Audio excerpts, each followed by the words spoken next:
कंगना रनौत जब भी बोलती हैं तो विवाद हो जाता है। कभी वो कृषि कानून को लेकर विवादित बयान देती हैं, कभी कहती हैं कि उन्हें आजादी 2014 के बाद मिली है, कभी किसानों को लेकर अभद्र बयान देती हैं, तो कभी महात्मा गांधी को लेकर बयान दे देती हैं।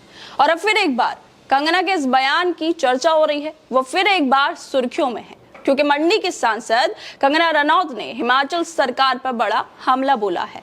और हमला ऐसा बोला है कि कुछ ही देर बाद उनके झूठ की पोल भी खुल गई है। कंगना लाखों रुपए के बिल की बातें कर रही थी, लेकिन कुछ देर बाद ही लोगों को पता चल गया कि कंगना रनौत जब भी बोलती हैं झूठ ही बोलती है। उनके बयानों में सच्चाई कम और झूठ ज्यादा होता है। इसी वजह से समय समय पर बीजेपी के आला कमान को उन्हें चेतावनी भी देनी पड़ती है, लेकिन कंगना फिर भी सुधरने का नाम नहीं ले रही हैं। अपने बयानों पर खुद ही ट्रोल हो जाती हैं। दरअसल हिमाचल प्रदेश के मंडी से लोकसभा सदस्य कंगना ने अपने निर्वाचन क्षेत्र में हाल ही में आयोजित एक जनसभा में बढ़े हुए बिजली बिल को लेकर राज्य में सत्तारूढ़ कांग्रेस की आलोचना की थी। वो कहती हैं कि मुझे मनाली स्थित अपने घर के लिए एक महीने का 1 लाख रुपए का बिजली बिल मिला है। मैं तो वहां रहती भी नहीं हूँ। कितनी खराब स्थिति है।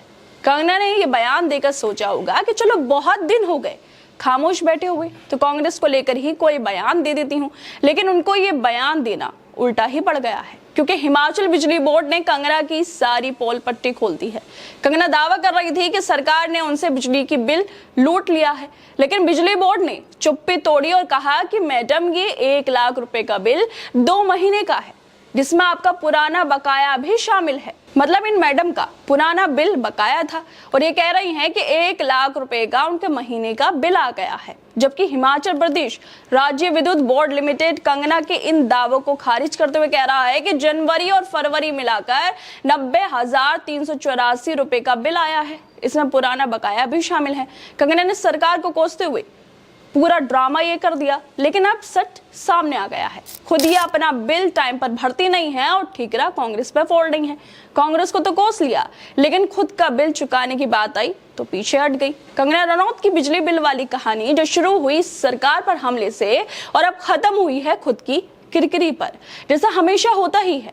इससे पहले भी कंगना लगातार ऐसे बेतुके बयान देती रहती हैं। कंगना रनौत के बयानों ने हमेशा बीजेपी को मुश्किल में डाला भी है। इससे पहले वो किसान आंदोलन के दौरान कह रही थी कि यहाँ पर महिलाएं 100-100 रुपए लेकर बैठती हैं। कंगना ने सोशल मीडिया पे एक बुजुर्ग महिला किसान की तस्वीर शेयर की थी और लिखा था कि ये 100 रुपए में उपलब्ध है, जिसके बाद किसानों को गुस्सा फूटा और बीजेपी को सफाई देनी पड़ी थी कि कंगना का निजी विचार है, पार्टी का इससे कोई लेना देना नहीं है। लेकिन हरियाणा पंजाब जैसे इलाकों में पार्टी की खूब जब तक किरकिरी हो चुकी थी। इसके बाद उन्होंने कहा था कि 1947 की आजादी भीख थी, असली आजादी 2014 में मिली।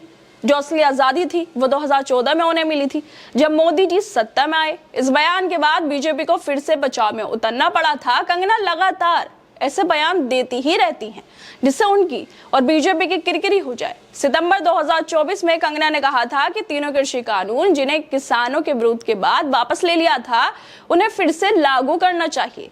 उन्होंने दावा किया था कि कानून जो है वो सरकार लेकर जो आई है वो किसानों के हित में है। उस वक्त हरियाणा चुनाव की तैयारी में बीजेपी लगी हुई थी। इस बयान के बाद पार्टी ने तुरंत किनारा कर लिया था और कंगना को चुप रहने की सलाह दे दी थी। बाद में कंगना ने भी माफी मांगी थी। कंगना को आदत हो गई है ऐसे बयान देने की। पहले वो बयान देती हैं, फिर विवाद हो जाता है और फिर वो माफी वीर बन जाती हैं, माफी मांग लेती हैं, लेकिन बीजेपी को खूब बदनाम करवा देती हैं। कंगना ने सिर्फ किसान या देश की आजादी को लेकर ही बेतुके बयान नहीं दिए हैं, बल्कि उन्होंने कहा था कि देश के पिता नहीं होते, देश के लाल होते हैं। ये बयान गांधी की जगह लाल बहादुर शास्त्री को तवज्जो देने की कोशिश में था, लेकिन इसे गांधी के अपमान के तौर पर देखा गया था। जिसके बाद बीजेपी के अपने नेताओं ने भी कंगना की आलोचना की थी और फिर एक बार कंगना सुर्खियों में आ गई हैं अपने बयानों को लेकर। वो फिर से हिमाचल सरकार पर बिल को लेकर हमला कर रही हैं, लेकिन खुद का बिल बकाया निकला। कंगना ने कहा कि उनके खाली पड़े मनाली के घर का बिजली बिल 1 लाख रुपए आया, लेकिन बिजली बोर्ड ने खुलासा किया है कि बिल 2 महीने का था, जिसमें पुराना बकाया भी शामिल था और उनका बिजली लोड आम लोगों से 1500% ज्यादा था। कंगना चुप हो गई, लेकिन बीजेपी को फिर शर्मिंदगी एक बार उठानी पड़ी है। खैर दोस्तों, आप लोगों को क्या लगता है जिस तरह से कंगना रनौत बार बार ऐसे बयान देती रहती हैं और उसके बाद वो माफी भी मांगती है, इन सब को लेकर आप लोग क्या लगता है? हमें अपनी राय जरूर दें और बाकी तमाम खबरों को देखने के लिए जुड़े रहिए हमारे साथ।